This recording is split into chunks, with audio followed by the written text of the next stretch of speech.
নবীজি আম্মাজান খাদিজার কথা কইরা মন খারাপ করলে আম্মাজান আয়েশা কইতো, ইয়া রাসূলুল্লাহ, কোন সময় বুড়া বেডি রাতে বিয়া করছিলেন? 40 বছর বয়সে বেডির, এর আগে আরো 2টা বিয়া হইছে। এই বেডির কথা মনে করে আপনি ওহনো কান্দেন, আমরা কি খারাপ? এই কোরআন নাজিলের পূর্ব যিনি নবীকে নবীর মর্যাদা নয় তার চাইতে বড় কিছু ভেবে এই 3.5 মাইল উঁচু পাহাড়টাতে প্রতিদিন খাবার পৌঁছে দিয়েছেন বলে সুবহানাল্লাহ। তার ব্যাপারে কথা বলতে গেলে আমাদের দাড়ি কমা সেমিকোলন ঠিক রাখাই লাগবে, কি বলেন ঠিক না? ন্যূনতম কোনো মস্কারা ইয়াস্কির সুযোগ নাই, কি বলেন ঠিক না? কারণ তিনি হচ্ছেন উম্মতের মা। মায়ের ব্যাপারে কথা বলতে হলে সন্তান যেমন দাড়ি কমা ঠিক রেখে সতর্ক অবস্থায় কথা বলবে, উম্মতের মায়ের ব্যাপারে কথা বলতে গেলে পৃথিবীর তাবৎ মুসলমান যত জ্ঞানী হোক তাকে হুঁশ করে কথা বলতে হবে, কি বলেন ঠিক না? এই কথা আজকে জন্য বলতে হচ্ছে যে চরিত্রের গুণগান করছি আমরা। রাসূলুল্লাহ সাল্লাল্লাহু আলাইহি সাল্লামের চরিত্রের সার্টিফিকেট দিয়েছেন খোদ আল্লাহ রাব্বুল আলামিন, ইন্নাকা লাআলা খুলুকিন আযীম। হে রাসূল, আমি আপনাকে সবচাইতে সুমহান চরিত্রের অধিকারী করেছি বলে সুবহানাল্লাহ। আপনার সাধারণ কমন সেন্স খাটান, যেই নবীকে আল্লাহ সবচাইতে উন্নত সুমহান চরিত্রের অধিকারী করেছেন তার স্ত্রীর মর্যাদাটা কেমন হবে? বুঝতে পেরেছেন? সার্টিফিকেট লাগবে, অথচ আল্লাহ রাব্বুল আলামিন সার্টিফিকেট দিয়েছেন, রাসূলুল্লাহ নিজে সার্টিফিকেট দিয়েছেন। প্রশংসার এত বাণী রয়েছে যে হযরতে খাদিজা রাদিয়াল্লাহু তাআলা আনহার ব্যাপারে নবীর অন্যান্য স্ত্রীরাও কশ্চিন কালেও কোনো ধরনের কোনো বাজে ইঙ্গিত করেন নাই বলে সুবহানাল্লাহ। হাদিসের মধ্যে জয়ীফ রাওয়ায়াতে কোন হাদিসে হযরতে খাদিজার বয়সের বর্ণনা এসেছে 40 বছর, কিন্তু অধিকাংশ মজবুত বর্ণনায় আসছে যে আসলে হযরতে খাদিজা রাদিয়াল্লাহু তাআলা আনহার সাথে সালামুল্লাহি আলাইহির সাথে আল্লাহর হাবিবের বিবাহের সময় আসলে বয়স কত ছিল। অধিকাংশ মুফাসসিররা মুহাদ্দিসরা বিভিন্ন রাওয়ায়াত থেকে এটা প্রমাণ করতে সক্ষম হয়েছেন যে ওনারা সমবয়সী ছিলেন বলে সুবহানাল্লাহ। এরপরেও কিছু কিছু রাওয়ায়াত রাসূলের এই স্ত্রীর ব্যাপারে 40 বলে থাকে, এটা নিয়েও কারো কোনো ইখতিলাফের কোনো বিষয় নাই। কারণ রাসূলুল্লাহ সাল্লাল্লাহু আলাইহি সাল্লামের সাথে বৈবাহিক জীবনে সবচেয়ে সফল পরিবার হচ্ছে এটাই যে এখানেই রাসূলের আওলাদগণ জন্মগ্রহণ করেছেন বলে সুবহানাল্লাহ। হযরতে খাদিজা রাদিয়াল্লাহু তাআলা আনহার ইন্তেকালের সময় বিবেচনা করে বয়সের হিসাব করলে দেখা যাবে যে কোনো মতেই রাসূলুল্লাহর সাথে বিবাহের বয়সটা 40 ম্যাচিং হয় না, আরো কম হওয়ারই কথা। এই বিতর্ক উম্মত কখনো যায় নাই, কারণ এটা বড় বিষয় না। এখন এটাকে বড় করে দেখানো হচ্ছে কিছু নোংরা শব্দ আমাদের মায়ের চরিত্র, আমাদের উম্মতের সকলের মা উম্মুল মুমিনিন খাদিজাতুল কুবরা সালামুল্লাহি আলাইহি, যার নামের পেশে বলা হয় সালামুল্লাহি আলাইহি, আল্লাহ যেই নারীকে সালাম দিয়েছেন বলে সুবহানাল্লাহ। নবীর এই স্ত্রী আমাদের মাকে আল্লাহ রাব্বুল আলামিন সালাম দিয়েছেন সুবহানাল্লাহ। এই একটা শব্দ থেকে যদি আকলবান আলেম হয় তাহলে বুঝে নিতে হবে এদের ব্যাপারে কথা বলতে কতটা দাড়ি কমা দিয়ে কথা বলতে হবে, কি বলে ঠিক না? রাসূলুল্লাহ সাল্লাল্লাহু আলাইহি ওয়াসাল্লাম নিজে সারা জীবন মা খাদিজাতুল কুবরার প্রশংসা করেছেন এবং তিনি তার ব্যাপারে সব সময় এতটাই একনিষ্ঠ ছিলেন। এমন কতগুলো হাদিস রাওয়ায়াত হয়েছে যেগুলো প্রমাণ করে যদি হযরতে খাদিজাতুল কুবরা নবীজির জীবদ্দশা ইন্তেকাল না করতেন তাহলে তিনি অন্য কোনো স্ত্রীও গ্রহণ করতেন না সুবহানাল্লাহ। মর্যাদার দিক থেকে তিনি এতটা উন্নত চরিত্রে ছিলেন যে রাসূলুল্লাহর সাথে বিবাহের পূর্বেও মক্কার জনপদে তার নামের সাথে খাদিজাতুল তাহেরা, পবিত্র নারী খাদিজা লকব লাগানো ছিল বলে সুবহানাল্লাহ। যেই নারী পৃথিবীর জমিনে সর্বশ্রেষ্ঠ নারীর মর্যাদা অভিষিক্ত বলে সুবহানাল্লাহ, যার গর্ভ থেকে জান্নাতের নারীদের সর্দারের জন্ম হয়েছে বলে সুবহানাল্লাহ, যাকে কেন্দ্র করে ইসলাম আজকে পৃথিবীতে গোটা পৃথিবীতে সুস্পষ্ট অবস্থানে এসেছে বলে সুবহানাল্লাহ। যেই নারীর সেবা এবং সোহবতের কারণে আল্লাহ রাব্বুল আলামিন হেরা পর্বতের গুহা থেকে রাসূলুল্লাহর উপরে কোরআন নাজিল করেছেন বলে সুবহানাল্লাহ। এই কোরআন নাজিলের পূর্ব যিনি নবীকে নবীর মর্যাদা নয় তার চাইতে বড় কিছু ভেবে এই 3.5 মাইল উঁচু পাহাড়টাতে প্রতিদিন খাবার পৌঁছে দিয়েছেন বলি সুবহানাল্লাহ। তার ব্যাপারে কথা বলতে গেলে আমাদের দাড়ি কমা সেমিকোলন ঠিক রাখাই লাগবে, কি বলেন ঠিক না? ন্যূনতম কোনো মস্কারা ইয়াস্কির সুযোগ নাই, কি বলেন ঠিক না? কারণ তিনি হচ্ছেন উম্মতের মা। মায়ের ব্যাপারে কথা বলতে হলে সন্তান যেমন দাড়ি কমা ঠিক রেখে সতর্ক অবস্থায় কথা বলবে, উম্মতের মায়ের ব্যাপারে কথা বলতে গেলে পৃথিবীর তাবৎ মুসলমান যত জ্ঞানী হোক তাকে হুঁশ করে কথা বলতে হবে, কি বলেন ঠিক না? এই কথা আজকে জন্য বলতে হচ্ছে যে চরিত্রের গুণগান করছি আমরা।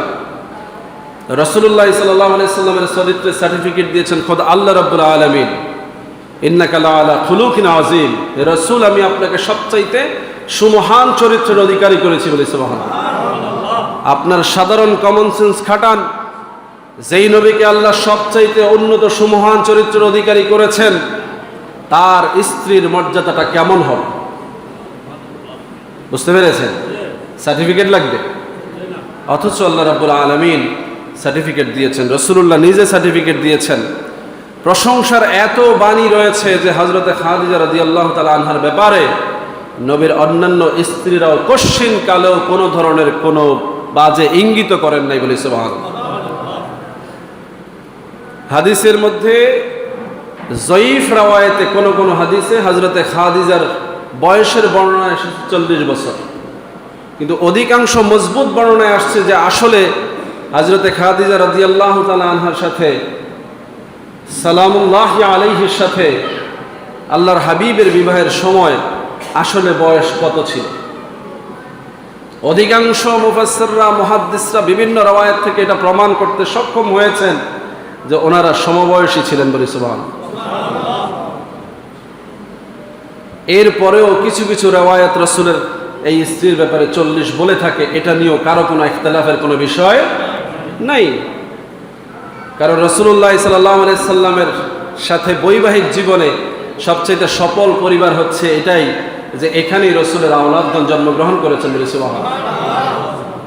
হযরতে খাদিজা রাদিয়াল্লাহু তাআলা আনহার ইন্তেকালের সময় বিবেচনা করে বয়সের হিসাব করলে দেখা যাবে যে কোনো মতেই রাসূলুল্লাহর সাথে বিবাহের বয়সটা 40 ম্যাচিং হয় না, আরো কম হওয়ারই কথা। এই বিতর্ক উম্মত কখনো যায় নাই, কারণ এটা বড় বিষয় না। এখন এটাকে বড় করে দেখানো হচ্ছে, কিছু নোংরা শব্দ আমাদের মায়ের চরিত্রে আরোপ করার জন্য এটাকে বড় করে দেখানোর চেষ্টা করা হচ্ছে। কি ধরনের শব্দগুলো? যে তিনি বেশি বয়স্ক মহিলা ছিলেন, নাউজুবিল্লাহ। তার চরিত্রের সাথে আরো কয়েকটা শব্দকে বাজেভাবে ইঙ্গিত করার চেষ্টা করা হচ্ছে। একাধিক বিবাহের যে দাবি করা হচ্ছে, এটাও কিছু কিছু হাদিস অস্বীকার করেছে যে না, রাসূলুল্লাহর এই স্ত্রী কুমারী ছিলেন বলি সুবহানাল্লাহ। রাওয়ায়াতের ইখতিলাফের কারণে এখানে রাসূলুল্লাহর এই স্ত্রীর ব্যাপারে কোনোদিন ইতিহাসবিদরা কোনো বিতর্কে যান নাই, কারণ তিনি এতটাই উন্নত চরিত্রের ছিলেন। ইসলামের জন্য তার আত্মত্যাগ এত বিশাল, এবং নবীজির প্রতি তার মহাব্বত ভালোবাসা, তার প্রতি নবীজির যে মহাব্বত ভালোবাসা এটা এত প্রবল ছিল যে গোটা উম্মত তার মায়ের ব্যাপারে সবাই একনিষ্ঠ একচ্ছত্র, মা তো মাই, সুবহানাল্লাহ, মা তো মাই, কি বলেন ঠিক কিনা? সেই জায়গায় আমরা অবাক হয়ে দেখি যে আমাদের কিছু আলেমরা বারবার শুধুমাত্র বিভিন্ন অজুহাতে আমাদের মায়ের চরিত্রে অশালীন শব্দ প্রয়োগ করে আমাদের মনোযোগ আকর্ষণ করার চেষ্টা করছেন।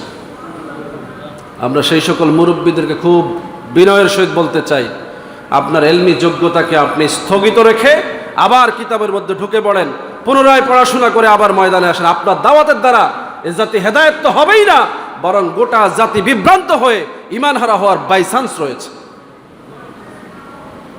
আপনি তরিকা তাসাউফের পথ ছেড়ে দিয়ে বেদাতীদের সাথে আতাত করে পূর্বপুরুষের পরিচয় বিক্রি করে আজকে যে ধরনের কথা বলছেন, এই কথা আপনার পূর্বপুরুষরা কেউ কোনোদিন উচ্চারণও করে। আপনি ফুরফুরা সিলসিলার মার্কাজ পরিচালনা করছেন, আপনি পরিচয় দিচ্ছেন আমরাও ফুরফুরা সিলসিলা বাপদাদার পরিচয় দিচ্ছেন। আপনাকে কে বলছে এই বংশের পরিচয় দিতে? ফুরফুরা সিলসিলার পরিচয় দিয়ে ধরনের বাজে নোংরা কথা বলার এখতিয়ার আপনাকে কে দিয়েছে? এই উপমহাদেশে ইসলামের সংস্কারে অনবদ্য অবদান রেখেছে ফুরফুরা দরবার, জনপুর দরবার। তাদের কোনো আলেমের মুখ থেকে কোনোদিন এ ধরনের অশ্রাব্য শব্দ এ ধরনের ন্যাক্কারজনক শব্দ একটা যদি কেউ দেখাতে পারতো, তাহলে আমরা এই বিষয়গুলো নির্দ্বিধায় মেনে নিতে পারতাম। কি বলেন, ঠিক কিনা? সম্মানিত হাজিরিন, আপনারা নিশ্চয়ই বুঝতে পেরেছেন আমি কোন বিষয়ে কথা বলতে চাচ্ছি। আমাদের ইজ্জতের জায়গা, আমাদের ইমানের জায়গা, সম্মানের জায়গাগুলোকে বারবার প্রশ্নবিদ্ধ করার একটাই কারণ, যুগে যুগে এটা ইতিহাস সত্য, প্রমাণিত সত্য, যে মানুষের মন থেকে যদি আগে আস্থা, ভালোবাসা, বিশ্বাস তোলা না যায়, তাহলে তাদের মধ্যে হেদায়েত বিরোধী বেদাত, ফিতনা, ফাসাদ ঢোকানো যাবে।